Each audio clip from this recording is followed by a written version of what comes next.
কন্টেন্টের ভিতরে কোনোদিন মেয়ে ঢুকাবো না। এটা শান্ত ছিল, শান্ত বলতেছে মানে ওনার কন্টেন্টে কোনোদিন মেয়ে ঢুকাইবে না, ঠিক আছে, মেয়ে আনবে না কোনোদিন। তো তাহলে এটা কি? বন্ধু স্বজন সাক্ষী রয়, একটি কবুল বলতে হয়। এইটা না হয় একটা ভুলে করে ফেলছে, তাহলে এটা কি? শুনুন একটা কথা বলি, বুঝছেন, শান্ত কিন্তু উঠছেই মেয়ে দিয়ে মনে হয়। আমি ওর অনেকগুলো মেয়ে দিয়ে ভিডিও দেখছি।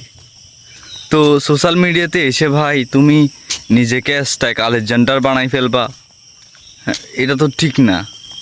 না না এটা ঠিক আছে, তুমি মানে যে মেসেজগুলো দাও মানুষকে মোটামুটি উপকৃত হয়, হ্যাঁ, শিক্ষাজনক কিছু ভিডিও, শিক্ষণীয় ভিডিও কিছু করো, ভালো লাগে।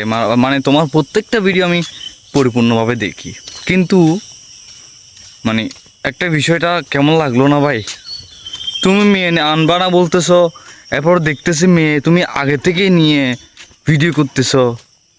তারপরে অনেক ভিডিও দেখলাম, ঠিক আছে, তোমার হয়তো তুমি আগে নিছো, এখন হয়তো না নিতে পারো ভাই। বিষয়টা হচ্ছে ভাই তুমি মেয়ে আনবা না, তো মেয়ে আনবা না আর কি আনবা সেটা তোমার ব্যক্তিগত বিষয়, ঠিক আছে।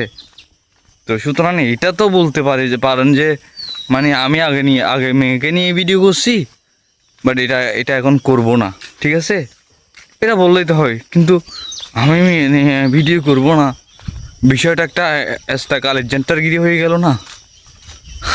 মানে মাইন্ড করবো না ভাই, এমনি বলতেছিলাম আর কি।